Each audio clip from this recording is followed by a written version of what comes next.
I'm not aware of any specific ones. Most of the time, it's often a better idea to just take some specific good devices that don't ship with Openwrt and just reflash them.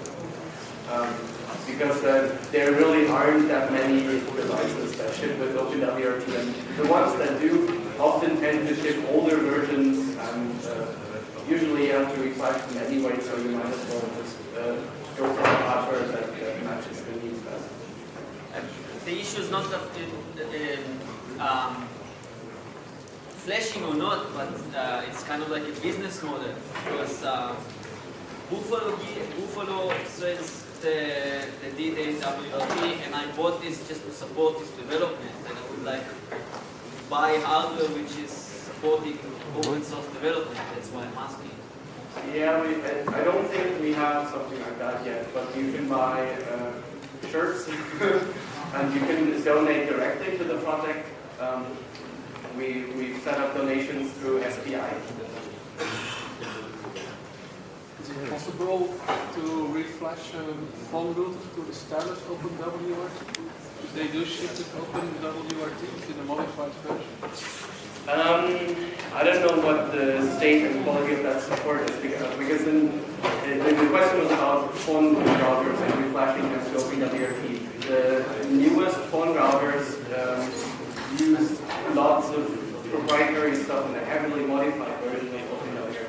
I don't know if the standard Openwrt is actually usable enough for production use yet. You can try it.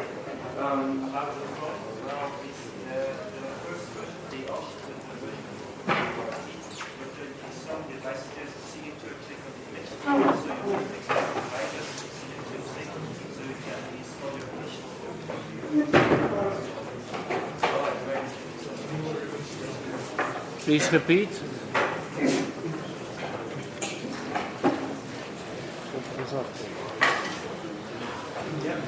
How does it compete with UCI?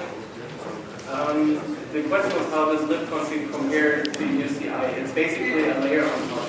So UCI provides raw access to the configuration data, and what libconfig does is just to build the general structures to make it very easy to have proper config reload support, config load support. So it won't fit into any kind of software with any structure, but it'll actually provide a kind of a reference structure. If you do things the libconfig way, then you don't have to worry about various aspects related to config reload, because the core just takes care of that.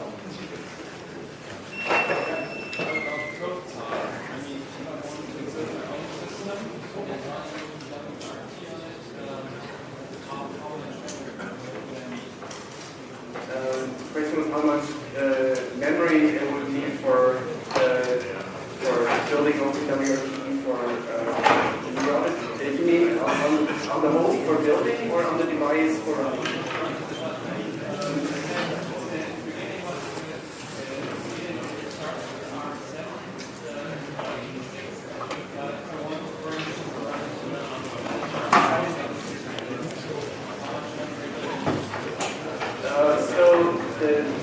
For modern devices, the standard RAM and flash size these days is 4 to 8 megabytes of flash and 16 to 32 megabytes of RAM. And that's usually what Openwrt runs comfortably with. I guess when the new C code is actually fully integrated in the system, that might bring down memory usage somewhat, because C code tends to require quite a bit less memory than running a full shell with BusyBox, which is already multi-core memory.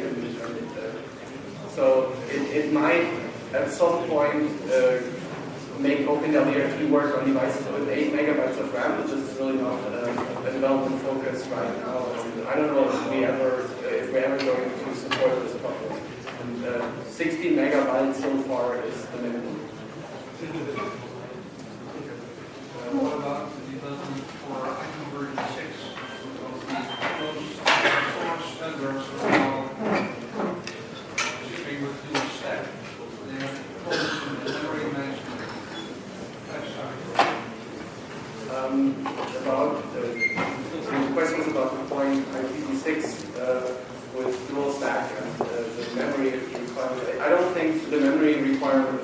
significant enough to bring up the requirements. I think with 16 megabytes, it should be possible to run full stack.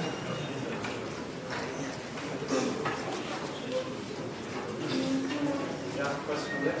You say that let it be its own state and its state of the existing rules. So is it a parallel state from what the kernel sees? What happens if some software goes directly to the kernel bypassing If I understood correctly, the question was what natively does if an operator configures things on interfaces manually since it keeps track of stuff. So it'll only explicitly undo changes that it made itself. So if you change things, it shouldn't lead it into a bad state or something, but it won't, and it typically shouldn't undo things that you did manually or manually.